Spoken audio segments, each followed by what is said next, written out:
आज अल्लामा हशाम अली ज़हीर साहब हमारे साथ मौजूद हैं, रिलीजियस स्कॉलर हैं और मैं समझता हूं कि एक बड़ी पढ़ी लिखी इनकी बात होगी, रिसर्च बेस्ड। सर हम ना एक टिपिकल जिस तरह मौलवी हजरात बात करते हैं उससे हटकर आप चूँकि एक माशाल्लाह पीएचडी भी कर रहे हैं, आप ज़्यादा बेहतर नब्ज़ पर रखते हैं हाथ अपना मुआशरे की। हमने पाकिस्तान के अंदर देखा है कि इस तरह ज़ईफ़ुल एतक़ादी होती है, जो हुकूमतों के ओहदेदारान होते हैं अपने अपने उन्होंने पीर रखे होते हैं, लेकिन हमने ये नहीं देखा कि वो खुद ही ऐसे अमलियात, एक ऐसी शख्सियत हमारे पे हाकिम हो जाए जिनके बारे में कहा जाए कि ये तो एक अमलियात के नतीजे में आई हैं और उसके बाद वो सिलसिला ऐसा चला कि फिर पूरी कौम ने देखा और बड़े बड़े किस्से आए। बुशरा बीबी के पास क्या है जो आज इस माशरे के अंदर हर कोई चाहता है कि वो हासिल कर ले?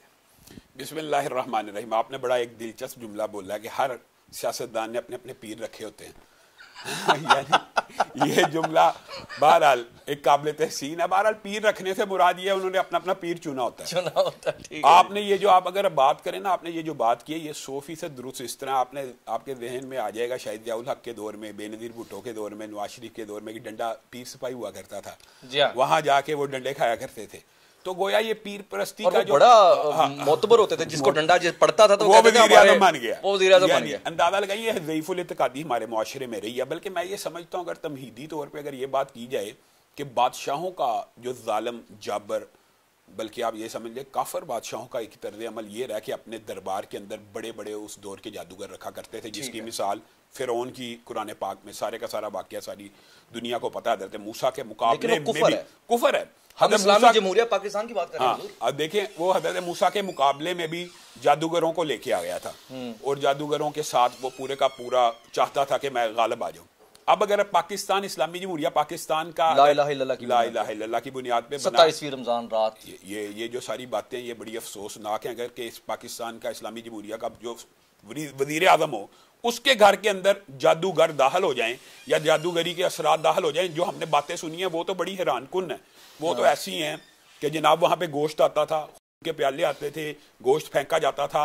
और मैं ये समझता हूँ, मैं ज़ाती तौर पे ये समझता हूँ कि ये उसी की आफात है कि खान साहब जो पहले कहा करते थे उनकी ऑन दी रिकॉर्ड गुफ्तगू मौजूद है कि अल्लाह के अलावा सजदा करना शिरक है।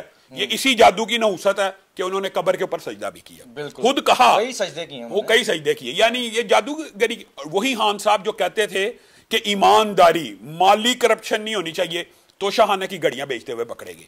यही वो खान साहब हैं जो इखलाकी तौर के ऊपर अपने आप को बहुत बुलंद समझते थे और लोगों को ये बावर कराने की कोशिश, रियासत मदीना की बात करते थे। उन्होंने खुद ये बयान दिया भी कि बाजवा साहब ने मुझसे आके पूछा आप क्यों आए हैं, तो उन्होंने कहा मैं था।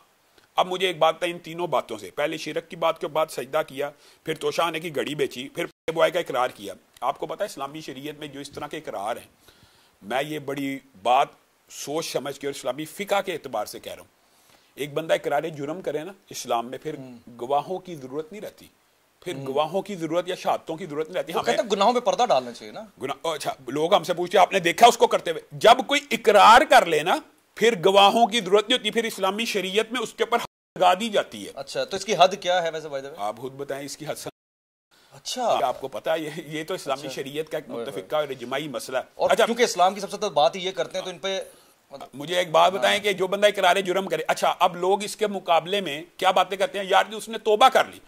तोबा इंसान का और अल्लाह का जाती मामला है। एक कातिल है, उसने एक मुआशरे में कर दिया जी, जब कर दिया उसके बाद वो कि मैंने तोबा कर ली तो मुझे रियासत माफ कर दे, ये नहीं होता।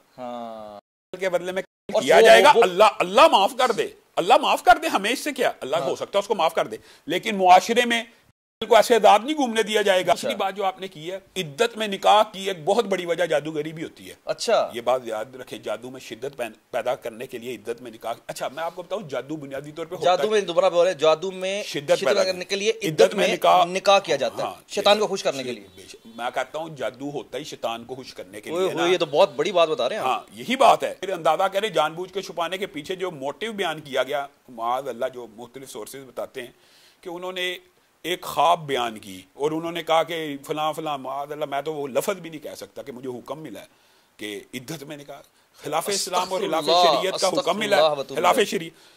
हजरत अब्दुल कादिर जिलानी के बारे में आपको पता है, सिक्का सनद के साथ एक वाकया मौजूद है। जब उनको आवाज आई ना आज के बाद अब्दुल कादिर जिलानी तेरे ऊपर नमाजें भी माफ है, मैं तेरा रब तुझसे मुखातब हूं, तो उन्होंने कहा था ला हौला वला कुव्वता इल्ला बिल्लाह, तू रब नहीं है तो इब्लीस है। वाह वाह, बिल्कुल ऐसे, ये ईमान है। जो मुझे नमाजों की माफी दे रहा है। दूसरे लफ्जों में ये कह सकते हैं कि ये जना से बड़ा मामला हो गया, क्योंकि निकाह को जना के बराबर खड़ा कर दिया जाके।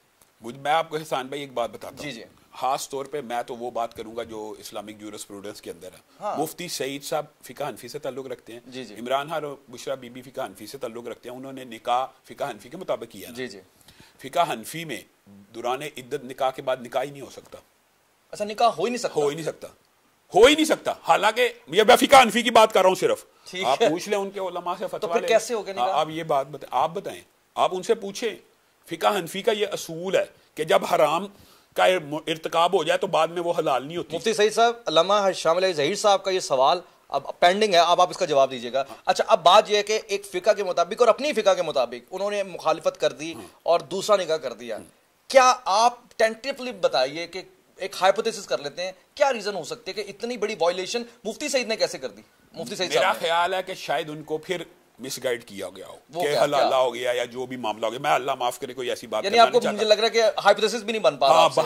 हाँ, ये बात है, हाइपोथेसिस भी नहीं बन रहा, या आप ये कह लें कि ये बंदा तसव्वुर भी नहीं कर सकता कि क्या उन्होंने मामला किया कि उन्होंने दोबारा निकाह पढ़ा दिया। दोबारा तो निकाह उनकी फिका में जायज ही नहीं है। बिल फर्द जायज भी हो तो आप मुझे एक बात बताएं, ये जो पहले का हरामकारी का दौर गुजरा, जो आप उसकी सजा पूछे, बुनियादी तौर पर एक बात मैं ये भी वजाहत करना चाहता हूँ, जो बुआई का इकरार है ना, उसकी हद तो संग है, लेकिन जो निकाह के अंदर कभी कोई शर्त मफकूद हो जाए ना, तो उसके बाद निकाह फसख होता है, बातिल होता है, उसको हरामकारी कहा जाता है, उसके ऊपर जना की हद नहीं लगती। ये मैं बात कहना चाहता हूँ, समझ रहे हैं? यानी इस निकाह की हद जना की नहीं है। फिर क्या है? हाँ, इसकी हद ये है कि इनको अलहदा कर दिया जाए। ये हरामकारी का, जितने देर वो निकाह में थे, हरामकारी का इर्तिकाब हुआ है, अगरचे वही हरामकारी का इर्तिकाब हुआ है जो जना वाली होती है, लेकिन शरीयत में इसकी हदूद नहीं कि हो सकता है किसी ने अनजाने में कर दिया। जैसे मुफ्ती सईद साहब का क्या कसूर है, उनको तो बताया ही नहीं गया। नहीं, मुफ्ती सईद साहब नहीं, मैं तो बात कर रहा हूँ पर्टिकुलरली बुशरा बीबी और मिसाल दे रहा हूँ, इमरान खान साहब को ये इल्म ही ना हो, चले को मिसाल, उसको तो इल्म था, वो तो क्योंकि इद्दत का ताल्लुक खास तौर पे औरत के साथ होता है, औरत ने बताना होता है मेरी इद्दत पूरी हो गई है। एक होता है इस्लाम की शरीयत के अंदर, जब कोई बंदा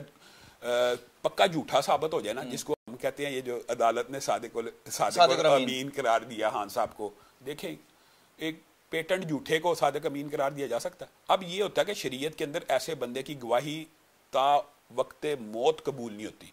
अच्छा, ये बहुत बड़ी पेनल्टी होती है। फिर क्या, इससे बड़ी पेनल्टी क्या, ये भी सुने कि जो बंदा सिक्का झूठा साबित हो जाए, वो रसूलुल्लाह सल्लल्लाहु अलैहि वसल्लम की हदीस बयान नहीं कर सकता। वो तो नॉर्मली करते ही है, मैं वैसे कह रहा हूँ, वो बयान ही नहीं कर सकता, उसके पास से ये अथॉरिटी छीन ली जाती है कि आप रसूलुल्लाह, अब इतनी मोहतरम हस्ती की बात नहीं कोट कर सकते, आप झूठे हैं। बात यहाँ पर यह है कि इसकी एक और शिद्दत भी है। वो शिद्दत ये है कि ये हम किसी एक ऑर्डिनरी शख्सियत के हवाले से बात नहीं कर रहे, हम प्राइम मिनिस्टर पाकिस्तान की बात कर रहे हैं, जो साबिक ज़ाहिर है हमारे पाकिस्तान के वो वज़ीर आज़म ने आपके, मेरे और इस मुल्क की तकदीर के फैसले करने थे। और मतलब जो हमें अभी तक खबरें आई उसके मुताबिक बुशरा बीबी जहां से कहती थी वहां से गुजरना है, जहां से जिससे मिलना है, जिससे नहीं मिलना। यही तो आपको कह रहा हूँ, वो जादू का वबाल ही निकला ना, सजदे करवा दिए कब्रों के ऊपर, तोशाखाने की घड़ियां, रोजा। मुझे बताएं, इमरान खान साहब के बारे में लोग, ये एक विजन तो था हम सब का ही कि यार ये करप्ट नहीं हो सकता, माली तौर पे था ना। हाँ। कैसे शौकत खाना बनाया, नमल बनाई, वो तोशाखाने की घड़ियां बेचता पकड़ा गया। हाँ। अब आप बताएं ये किसका अच्छा, वबाल मैं समझता हूं कि वबाल है? हाँ बिल्कुल, तोशाखाना की घड़ियां बेचने से बड़ा वबाल तो ये है ना कि आप खून के प्याले और ये जो चीजें आई हैं। अच्छा, मुझे अब एक बात बताएं जो बहुत इंपॉर्टेंट बात है। मैं जाती तौर पे आज तक की जितनी खबरें सुनी है उससे हटकर एक खबर जो कि मुझे आज भी हिला देती, मैं सोचता हूँ, क्योंकि वो बराह रास्त जान से ताल्लुक रखती है। क्या मुर्गियों को जिंदा जा सकता है किसी हराम है, मतलब 800 मुर्गियों को जिंदा? रसूलुल्लाह सल्लल्लाहु अलैहि वसल्लम ने फरमाया कि के अंदर भी एहसान है, के अंदर जानवर को अल्लाह के लिए किया जा रहा है। और मकसद क्या पीछे जादू होता है। जादू के अलावा ये जो तमाम अमलियात होती हैं, ये जादू में शिद्दत पैदा करने के लिए होती हैं। और अच्छा, सबसे बड़ी बात ये हुई है हसान भाई, एक ये होता नहीं है, बैड लक समझ लें या कौम की बदकिस्मती समझ लें, कि उन्होंने जिस ट्रैप के साथ खान साहब को कहा कि आप वजीर आज़म बन जाएंगे, वो बन भी गए। फिर अकीदा पुख्ता हो जाता है, पुख्ता हो गया। ये बात होती है कि एक बात सच साबित हो गई और वो समझते रहे कि बस अब ये सारा का सारा मामला। अब ये देखें, हमारे पंजाब के अंदर हमारे ऊपर एक ऐसा वज़ीर आला लगाई रखा 4 साल, जिसकी कारकर्दगी बुज़दार साहब की सिर्फ उन्हीं की वजह से। तो अब ये देखें, तो ये मेरे ख्याल में इनके जवाल में अच्छा, जादू का देखिए ये वो बाल और है कि हाँ अच्छा, साहब मुझे को ये आज बताइए- सारे का सारा जवाल मैं समझता हूँ इन्हीं वजह से इन्हीं वजह से, यानी पलट के अब उन पे पलट के रहे हैं। आ चुका है, आ चुका है। आ चुका है।